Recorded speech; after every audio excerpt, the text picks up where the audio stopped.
말씀 하나 드리겠습니다. 누가복음 16장 27절에서 31절까지 말씀인데요. PPT로 16장 27절에서 31절까지 같이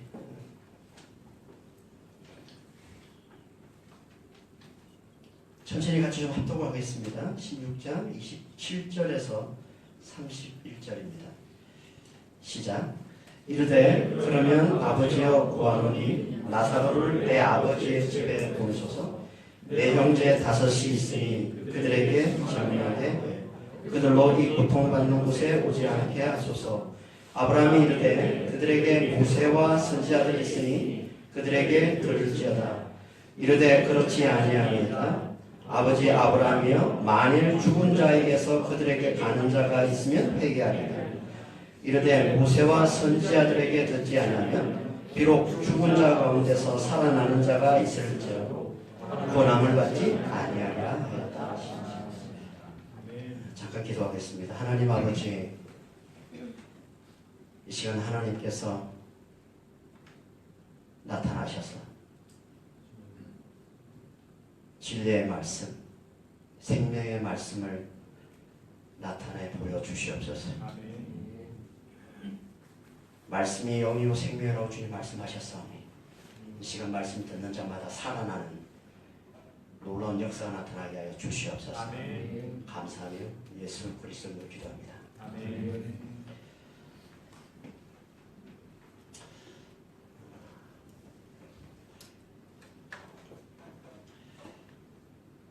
제가 주로 저희 교회에서 이제 설교를 하다가 외부에 나와서 설교하기는 참 오랜만인데요.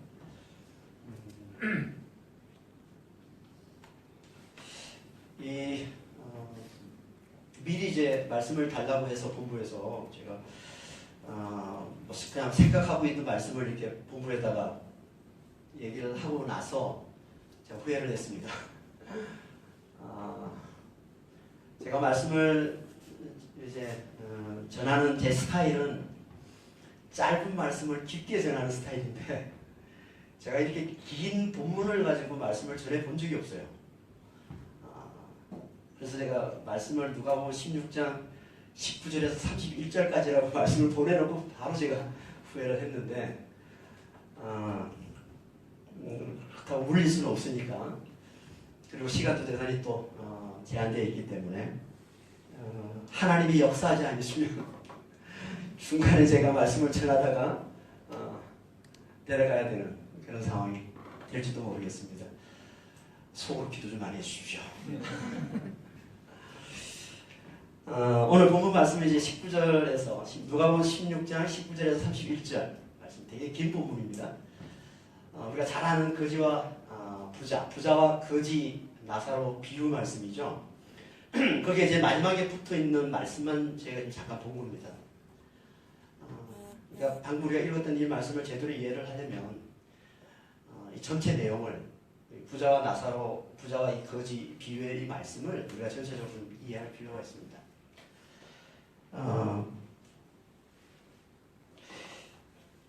부자와 거지, 예수님께서 왜 부자와 거지에 대한 비유의 말씀을 하셨을까요? 그건 우리가 이 말씀을 전하는 사람들은 항상 강조하는 게 말씀은 문맥으로 봐야 된다, 이런 얘기를 참 많이 합니다. 그러니까 한 달랑만 뽑아서 말씀을 보면 어떻게 보면 하나님 우리에게 주시는 그 말씀의 그 핵심을 놓치기가 쉽다, 이런 말씀 많이 하는데요. 문맥을 봐야 된다. 특히 이 누가복음 말씀은 문맥이 너무 중요합니다. 왜냐하면 15장부터 19장까지는 같은 주제로 말씀을 계속 전해지기 때문에 그런 겁니다. 오늘 말씀이 이제 이 부자와 거지에 대한 비유의 말씀인데, 이 비유의 말씀은 그 앞에 예수님께서 하셨던 말씀을 더 확인시켜 주기 위해서, 또 분명하게 예수님께서 깨워주시기 위해서 주신 비유의 말씀이에요. 그러니까 그 앞에 있는 말씀을 우리가 알아야, 왜 예수님이 부자와 거지 얘기를 하지? 느닷없이 난 부자도 아니고 난 거지도 아닌데 그러니까 말씀을 문맥으로 보지 않으면 하나님이 주신 귀한 말씀을 남의 얘기 듣듯이 들을 수가 있다는 겁니다. 그래서 제가 문맥을 통해서 말씀을 좀 같이 나누려고 하는데요. 그 앞에 있는 말씀을 먼저 좀 봐야 이 부자와 거지 비유의 말씀을 우리가 제대로 이해를 할 수 있습니다. 누가복음 16장 19절 앞부분에 나오는 14절 15절 말씀을 좀 보면 어떤 내용이 나오냐면 바리새인과 예수님의 대화 장면이 나옵니다. 바리새인과 예수님의 대화 장면은 15장부터 시작이 되는 겁니다.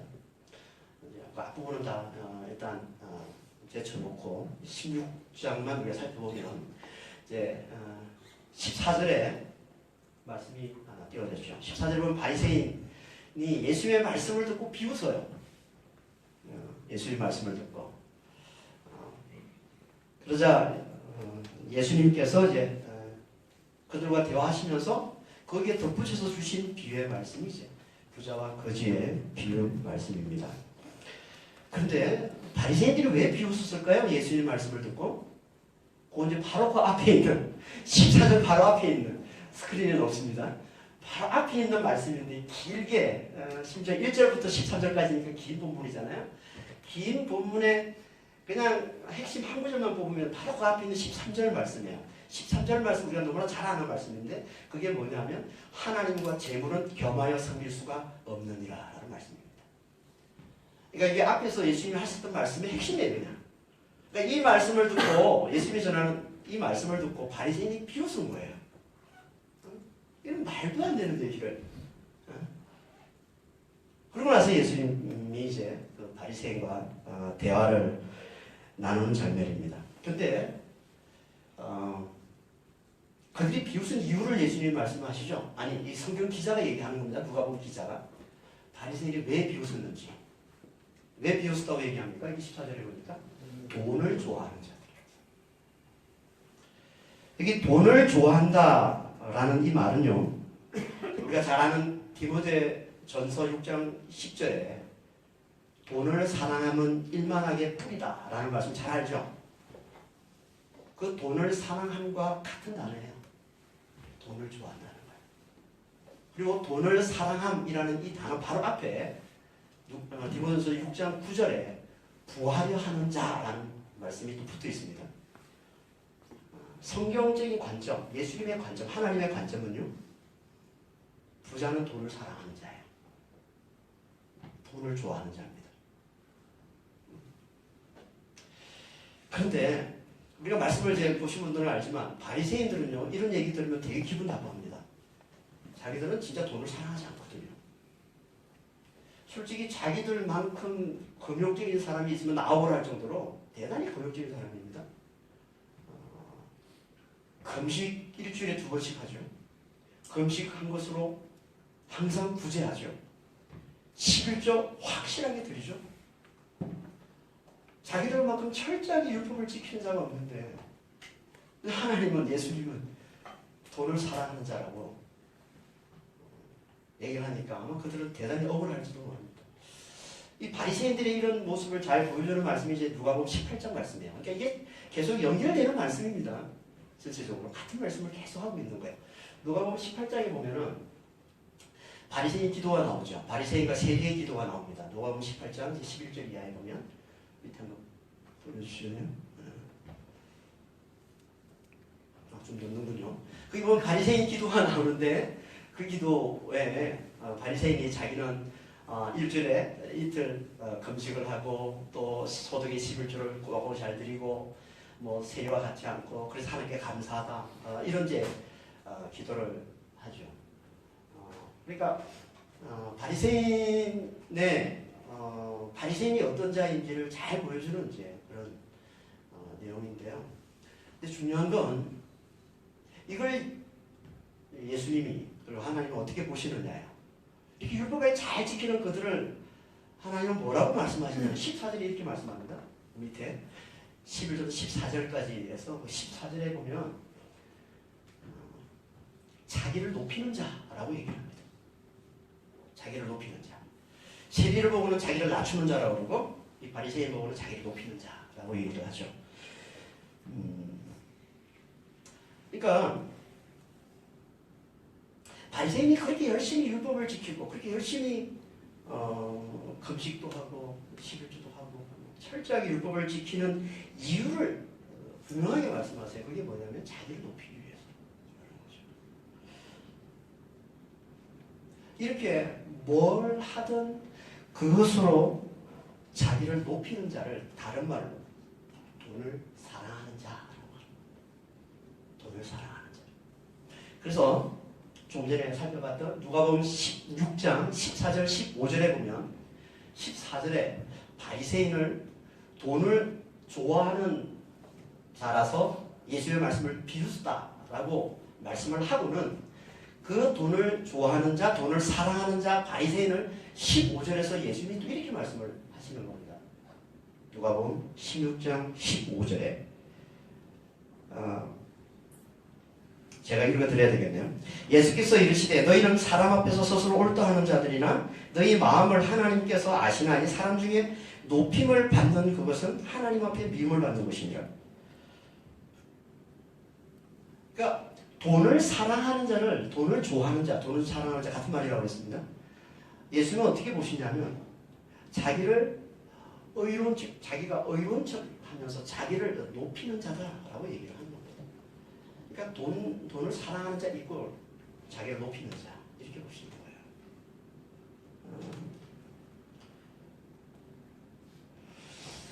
예나 지금이나 돈은 인간들이 자기를 높이기 위해 의지하는 가장 강력한 도구요, 힘이요, 우상입니다. 그렇죠? 오죽하면 예수님께서 하나님과 재물을 겸하여 섬기지 못하리라. 하나님의 라이벌을 재물, 돈이라고 합니다. 많은 학자들은 이제 그 돈을, 재물을 이제 만문신, 그래서 우상이다 이렇게 이제 표현하기도 하죠. 하나님의 라이벌로 여긴다는 거예요. 그래서 뭘 하든 그것으로 자기를 높이는 건 돈을 사랑하는 자, 하나님의 라이벌, 하나님의 대적인 이 돈을 사랑하는 자라고 하나님이 말씀을 하셔서 그런 자들 하나님께서 반드시 멸하신다. 미워하시고 멸하신다는 말씀을 하고 있는 겁니다. 지금 우리가 나는 별로 돈을 사랑하지 않는데, 나는 별로 돈을 좋아하지 않는데, 난 부자도 아닌데 아무리 발뺌을 해도 빠져나갈 수가 없어요. 내가 뭘 가지고 뭘 행하든 그것으로 자기를 높이고 있으면 우리 하나님은 그걸 돈을 사랑하는 자로 보시고 부자로 보시고 하나님께서 미워하신다라고 말씀하시는 우상 숭배자로 보시고 하나님 미워하시고 반드시 하나님 멸하신다라고 말씀을 하고 있는 이 말씀을 강조하기 위해서 한 번 더 확인시켜주기 위해서 하시는 비유의 말씀이 바로 부자와 거지의 비유의 말씀이에요. 그러니까 이 문명으로 봐야지 이 부자와 거지 비유를 남의 얘기로 읽지 않고 자신의 말씀으로 제대로 우리가 볼 수가 있습니다. 이제 거지와 부자와 거지의 비유, 제 앞에 나오는 첫 구절이 19절인데 19절에 보면 이제 이런 말씀이 나옵니다. 한 부자가 있어 자색옷과 고운 베옷을 입고 날마다 호화롭게 즐기더라. 스크린이 지금 우리 교회에서 스크린 띄우는 거하고 이게 지금 인터벌이 너무 좀 길어가지고 제가 지금 조금 적응이 안 되는데 하여튼 적응해 보도록 하겠습니다. 하여튼 19절 말씀, 이 부자와 거지의 비유를 하시면서 예수님이 제일 먼저 하신 말씀이지 이 말씀이죠. 부자는 날마다 화려한 옷을 입고 화렵게 연애를 베풀더라, 연애를 즐기더라 이렇게 말씀을 하고 있습니다. 뭘 얘기하는 걸까요? 자기를 잘 보이고 자기를 과시하는 걸 얘기하는 겁니다.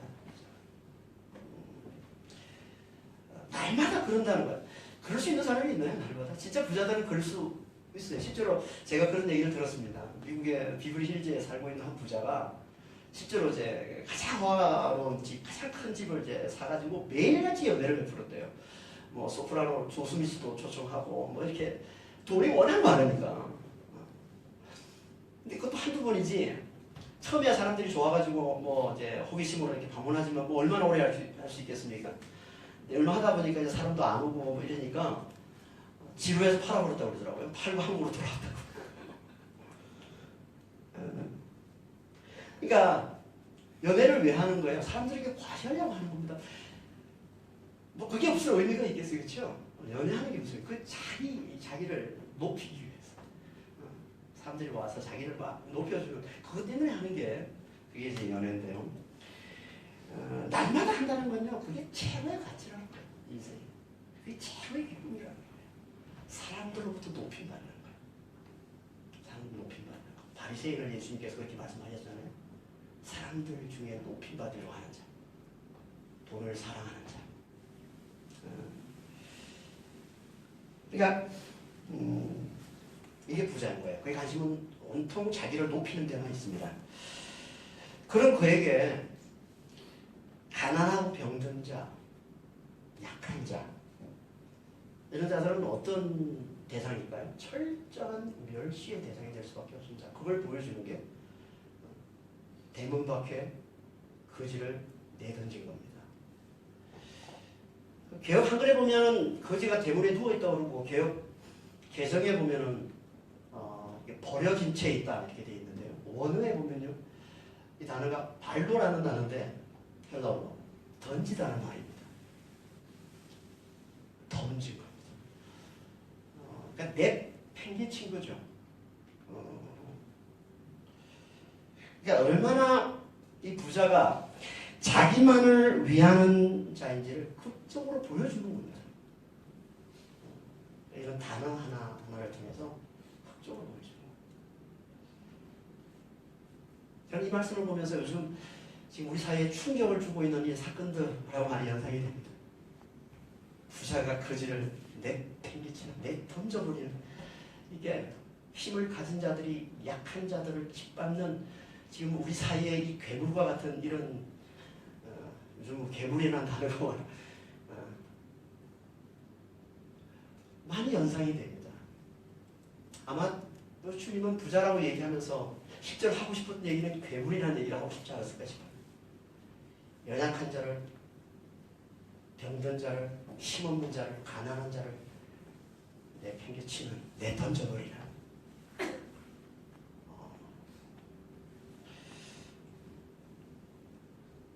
이렇게 자기만을 위해 살고 자기를 높이는 데에만 관심이 있는 자. 이게 누구라고요? 이게 돈을 사랑하는 자, 돈을 좋아하는 자, 부자.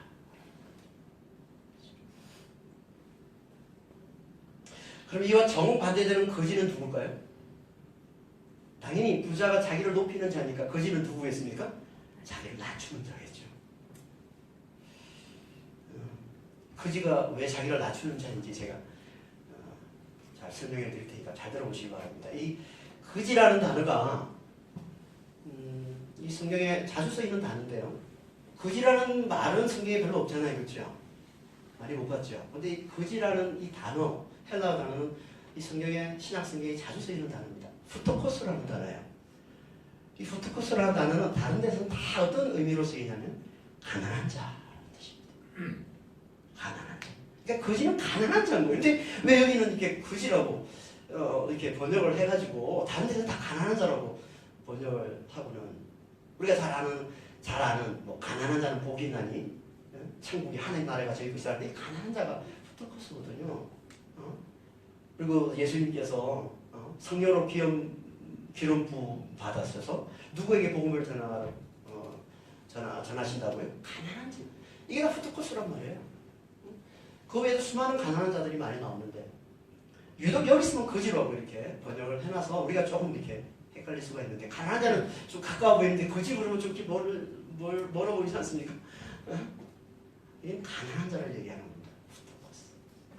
이 신약에 상당히 많이 쓰이고 있는 단어, 아니 구약에서도 많이 쓰이고 있는 단어입니다. 성경에 많이 쓰이고 있다는 단어는요, 중요한 단어라는 뜻이에요. 그 단어를 통해서 하나님께서 우리에게 중요한 진리를 깨우쳐 주신다는 겁니다. 그런데 이렇게 중요하게 쓰이고 있는 이 단어가, 후토코스라는 이 단어, 가난한 자라는 이 단어가 그냥 보통 우리가 생각하는 실제 돈이 없어서 생활이 곤란한 자들, 이들에게만 적용되는 그런 단어로 하나님 우리에게 주신 걸까요? 우리가 그렇게 보면은 이해가 안 되는 말씀들이 너무 많죠. 그렇죠. 조금 전에 말씀을 드렸던 누가복음 4장 18절에 예수님께서 하신 말씀이잖아요. 하나님께서 성령을 부으셔서 보내셨는데 예수님을 누구에게 복음을 전하러 보내셨냐면 가난한 자에게 복음을 전하러. 그리고 누가복음 6장 20절에 보면은 가난한 자는 복이 있나니 천국이 저희 것이라고. 아니야, 가난한 자는 기분 좋겠지만 자기가 가난하다고 생각하지 않는 사람들은 기분 안 좋을 거 아니에요. 그렇죠?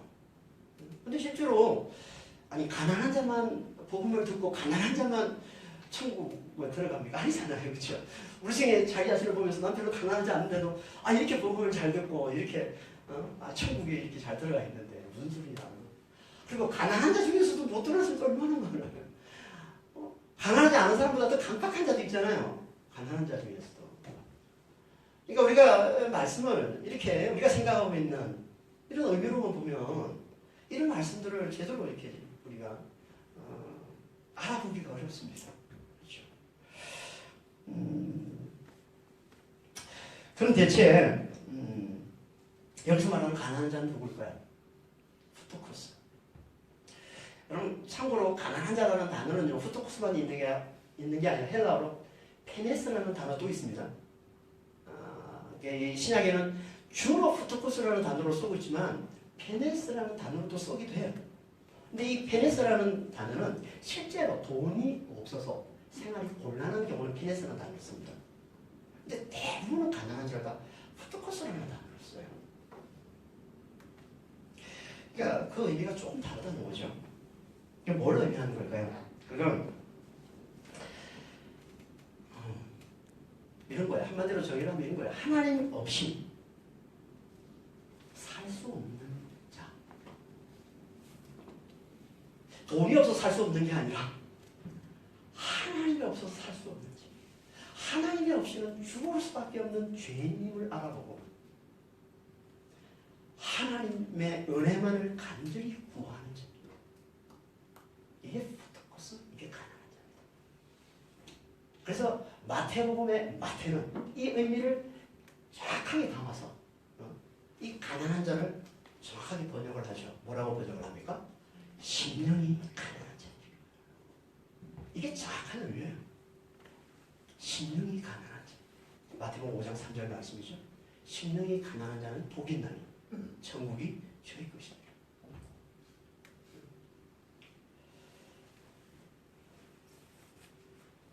하나님 없이는 죽은 자임을 알아보는 거예요. 살 수 없는 자임을 알아보는 거예요. 그래서 하나님의 은혜만을 간절히 이게 가난한 자인데 우리가 이 의미를 보면 가난한 자라는 단어보다는 더 이렇게 잘 와닿는 단어가 있지 않습니까? 하나님의 은혜 없이는 죽은 자를 알아보고 자기를 하나님의 은혜만을 간절히 봐. 이게 겸손한 자입니다. 겸손한 자. 겸손한 자가 뭐예요? 자기를 낮추는 자죠. 자기를 낮추는 자. 정확히 말하면 하나님 앞에 자기를 낮추는 자입니다. 많은 사람들이 겸손을 오해합니다. 사람 앞에 자기를 낮추는 자. 아니에요. 성경에서 말하는 겸손은 똑같습니다. 가난한 자. 심령이 가난한 자인 것처럼 겸손도 심령이 겸손한 자입니다. 하나님 앞에 자기를 낮추는 자입니다. 하나님 앞에 자기를 낮춘다는 게 뭐겠어요? 우리 인생이 하나님 보시기에 우리를 보면서 진짜 너가 내 앞에 너를 낮추는 자 같구나. 뭘 보고 하나님께서 그렇게 여기겠습니까? 하나님의 은혜 없이는 죽은 자임을 알아볼 때. 그분을 진짜 창조주로 알아볼 때. 그분이 내 생명으로 알아볼 때. 이게 진짜 겸손한 거 아니에요? 아주 잘 못하겠는데. 저는 능력이 없는데. 저는 힘이 없는데. 아니, 저건 세상 앞에서 겸손한 거죠. 우리 하나님 앞에서 겸손은 하나밖에 없습니다. 하나님 없이는 죽은 자임을 알아보는 거예요. 이게 겸손이에요. 그러니까 겸손과 가난은 같죠. 그렇죠? 그래서 구약에서는 같은 단어를 쓰는 겁니다. 가난한 자와 겸손한 자. 자주 쓰고 있는데 가난한 자, 겸손한 자를 같은 단어로 씁니다. 말씀 한번 보겠습니다. 이렇게 딱 나와야 되는데 안 나오면 이제 제가 좀 이렇게 또 이사야서 61장 1절입니다. 이사야서 61장 1절에 보면 주 여호와의 영이 내게 내셨으니 이는 여호와께서 내게 기름을 부어서 가난한 자에게 복음을 전하게 하려 하십니다. 잠언서 3장 34절에 보면 이 똑같은 단어를 그는 거만한 자를 비우시시며 겸손한 자에게 은혜를 베푸시나니 같은 단어에 아나브라는 단어. 더 재밌는 건요. 원래 이 아나브라는 이 단어는 아나에서 나온 단어인데 뜻이 어떤 뜻이냐면 고통을 당하다, 억압을 당하다, 환난 당하다는 뜻입니다. 근데 이 단어를 가지고 어떤 데서는 가난한 자로, 어떤 데서는 겸손한 자로, 또 어떤 데서는 온유한 자로, 또 어떤 데서는 곤고한 자, 가련한 자. 구약에 이런 단어들이 나올 때마다 여러분 다 의미가 다르다고 생각했잖아요. 그렇죠? 히브리어는 같아요. 다 아나브예요. 우리는 아나브를 좀 더 가난의 의미를 좀 더 강조하기 위해서 아나브라는 단어를 좀 더 축소시킨 아니라는 단어를 쓰기도 해요. 가난한이라는. 근데 같습니다. 같은 아나에서 나온 단어예요. 억압된 고통당하는 환난당하는 그럼 대체 이게 뭘 얘기하는 겁니까? 이제 좀 더 정확하게 말하면요, 가난한 자, 겸손한 자는 이런 의미인 거예요.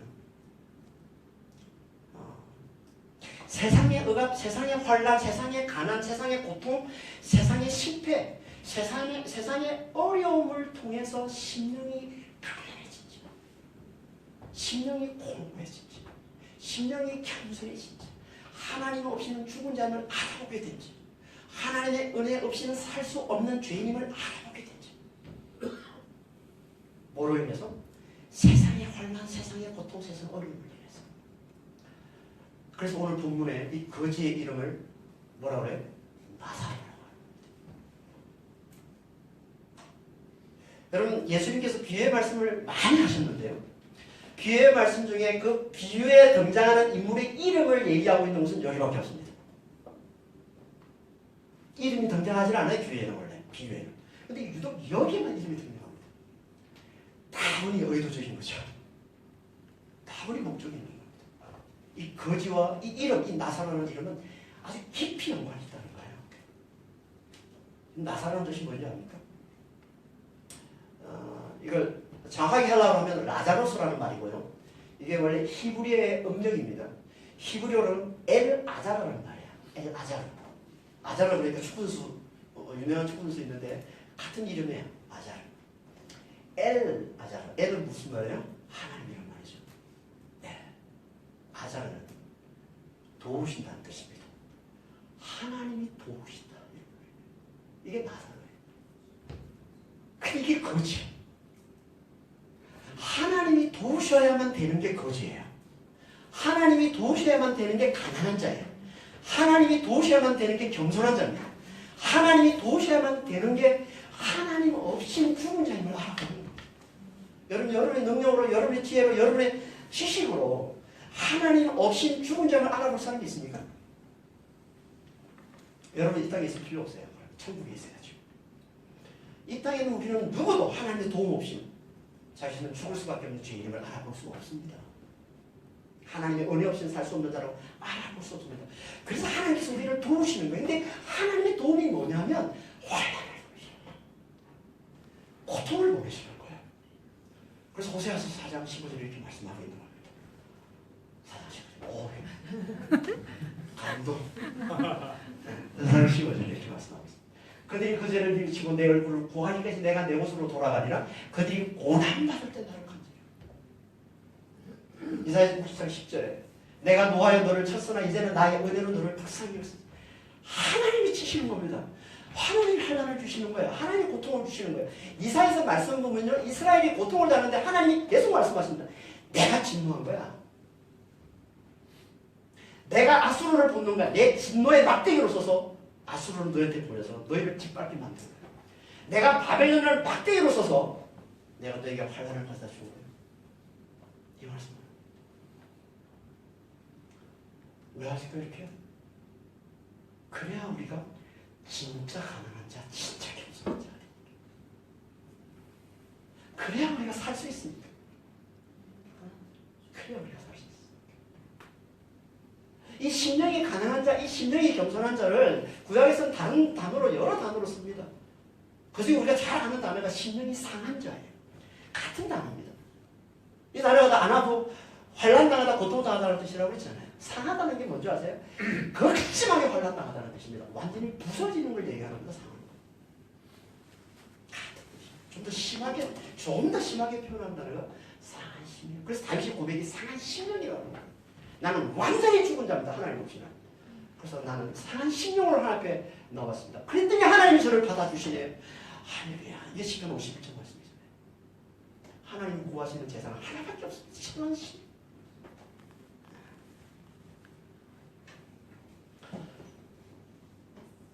제가 눈이 안 좋으니까 잘 보이질 않는 시계가 지금 저거 보고 가야 되는데 지금 시간 다 된 거죠? 마쳐야 되는데 여러분 기도를 제대로 안 하셨네요. 중간에 마쳐야 되는 상황이 벌어졌습니다. 핵심만 말씀을 드려야지. 오늘 아니 제목이 뭐예요? 말씀 듣기와 구원인데 말씀 듣기 나가지 않는데 무슨 거지 얘기하다 끝나버렸는데 지금 어떡합니까? 큰일 났네. 이걸 다른 말로 하면 겸손한 자, 가난한 자를 다른 말로 하면 이게 회개하는 자입니다. 그래서 이사야서 57장 15절에 보면 이렇게 말씀하고 있는 거예요. 내가 돕고 그런 것이 있으면 또한 통회하고 마음이 겸손한 자와 함께 있나니 이는 겸손한 자의 영을 소생시키는 통회하는 자의 말씀. 겸손한 자, 통회하는 자, 회개하는 자 같은 의미로 쓰는 거예요. 이게 회개하는 자입니다. 그래서 이 앞에서 거지를 이 심령이 가난한 자, 이 거지를 30절, 31절에는 회개하는 자, 권한 받는 자를 말씀하고 있는 거예요. 회개하는 자. 그러면서 자 이제 본문으로 들어가죠. 21절부터 무슨 얘기하는 겁니까? 있을 수가 없는 얘기를 예수님이 하십니다. 일부러 제 아들에게 없어주기 위해서. 여러분 원부에 가 있는 자가 아브라함을 통해서 하나님께 호소를 한다는 게 말이 됩니까? 말이 안 되는 거잖아요. 그런데 일부러 예수님께서 이걸 집어넣어요. 원래 이 말씀이 26절에서 끝나야 메꾸는 말씀입니다. 비유 말씀. 아무리 비유래도. 그렇잖아요. 이 땅에서 부자들, 악한 자들, 자기밖에 모르고 자기 높이만 사는 자들은 영원한 멸망으로 들어가고 심령이 가난해서 하나님의 은혜만을 간절히 구하는 자들은 영원한 안식을 누리며 영원한 천국에서 기쁨을 누리며 살다를 끝내야 돼요. 이게 26절까지거든요. 그걸 끝내야 되는데 27절부터는 갑자기 또 예수님이 덧붙여. 왜요? 예수님께 가르쳐 주시는 거예요. 내가 어떻게 해야 겸손한 자가 되고 어떻게 해야 가난한 자가 되는 줄 아니? 그렇게 가르쳐 주고 싶은 거예요. 뭘 통해서? 이 부자의 호소를 통해서. 부자가 자기는 이제 버린 몸이니까 이제 내 형제들이라도 제발 죽은 나사로 살려 보내줘서 좀 이곳에 못 오도록 해달라고. 그러니까 아브라함을 통해서 하나님 뭐라고 말씀하세요? 모세와 선지자를 들으면 된다. 그랬더니 부자가 모세와 선지자는 안 됩니다. 죽은 자가 살아서 가줘야 놀라운 능력을 보여줘야 그들이 정신을 차리지. 아니 저도 모세와 선지자를 쫓아왔는데 제가 지금 이 모양 이 꼴인데 아니 모세와 선지자는 된다면 말이 안 되는 소리. 죽은 자가 살아서 가야죠. 그랬더니 하나님은 뭐라고 그래요? 모세와 선지자의 말을 듣지 않으면 죽은 자가 살아서 가도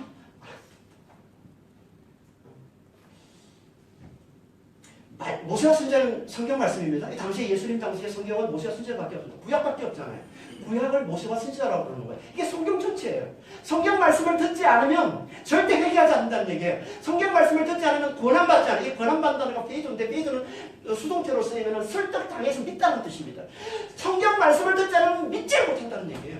아무리 놀라운 능력을 봐도 여러분 우리가 알잖아요. 성경 보면서 오병이어를 보면서 오병이어의 그 놀라운 능력을 경험했던 이스라엘 사람들이 어떻게 했습니까? 정말 예수님을 제대로 믿었나요? 아니 나사로가 부활을 경험했던 그 이스라엘 백성들이 진짜 예수님의 그 놀라운 능력을 경험하고서 예수님 잘 믿었습니까? 아니잖아요. 금방 등 돌리고 예수님을 십자가로 못 박으라 했잖아요. 아무리 놀라운 능력을 경험해도 절대 우리는 회개 못하고 권한받지 않습니다. 설득당해서 예수를 믿지는 못해요. 오직 말씀을 통해서만 믿을 수 있다는 겁니다. 그래서 말씀을 들어야 된다는 거예요. 말씀을 들어야 됩니다. 마쳐야죠. 말씀을 들을 좋은 장을 이제 만들었습니다. 말씀 듣자는 거예요. 오늘 말씀을 통해서 다시 한번 좀 도전을 받았으면 좋겠어요. 아, 말씀 듣는 게 구원이구나. 말씀 듣는 게 믿음이구나. 말씀 듣는 게 믿음이구나. 이 도전을 좀 받으시고, 우리가 지금 이제 열심히 이제 시작합니다. 이제 좀 있으면 이제 오픈도 할 거고 사이트도 열 거고 해서 우리가 드라마 바이블 사역을 이제 본격적으로 시작하려고 하는데요. 여러분 많이 좀 동참하시고 기도해 주시고 함께 하셔서 드라마 바이블 사역은 하나예요. 많은 사람들이 더 잘 말씀 앞에 나오도록 더 잘 말씀 듣도록 하는 거 이거 하나입니다. 말씀하셨잖아요. 이거밖에 없다고. 이거 하나면 된다고. 말씀 듣는 거 하나면 되는 거예요. 누가? 예수님 하신 말씀에 누구에게? 마리아에게. 응? 말하다가 왜 제 동생은 아니 나를 안 도와주고 저렇게 예수님 앞에서 말씀만 듣고 아니 어떻게 저렇게 놔둘 수 있습니까? 그때 예수님이 뭐라고 그래요? 성경에 보면 누가복음 10장에 보면 예수님이 마치 몇 가지라도 하고 뭐 한 가지 하고 그렇게 얘기한 것 같지만 그 밑에 나눠져 보면요 이렇게 나옵니다. 최근 본문에 나눠주에 보면 최근 본문에는 이렇게 번역이 되어 있다면서 뭐라고 얘기하냐면 한 가지만으로 족하다. 한 가지면 돼. 그리고 마리아는 그걸 찾았기 때문에 그걸 붙들었기 때문에 절대 빼앗기지 않을 거예요. 뭐예요? 한 가지가 말씀 듣는 겁니다. 드라마를 통해서 말씀 잘 들으시고 잘 회개하시고 심령 가난한 자, 심령 겸손한 자가 되셔서 성령의 역사로 구원에 이르는 그런 믿음의 동자들가 되시길 예수님을 축원합니다. 기도하겠습니다. 하나님 아버지, 하나님께서 우리에게 많은 거 바라지 않습니다. 하나님 우리에게 바라시는 하나님 말씀 잘 듣는 겁니다. 아멘. 주님, 저희들 정말 겸손히 말씀 앞에 나오게 하여 주시옵소서. 아멘. 말씀 잘 듣게 하여 주시옵소서. 말씀 들을 때마다 성령께서 역사하여 주시옵소서. 아멘. 우리의 마음을 열어주셔서 정말 심령이 가난한 자가 되게 하여 주시옵소서. 하나님 은혜 없이는 살 수 없는 자임을 깨닫게 하여 주시옵소서. 그래서 하나님께서 긍휼히 일으켜서 우리에게 놀라운 구원을 베풀어 주시는 것을 저희 모두가 삶의 현장에서 경험하며 살아갈 수 있도록 도우시고 인도하여 주시옵소서. 감사하며 우리 주 예수 그리스도를 기도합니다. 아멘.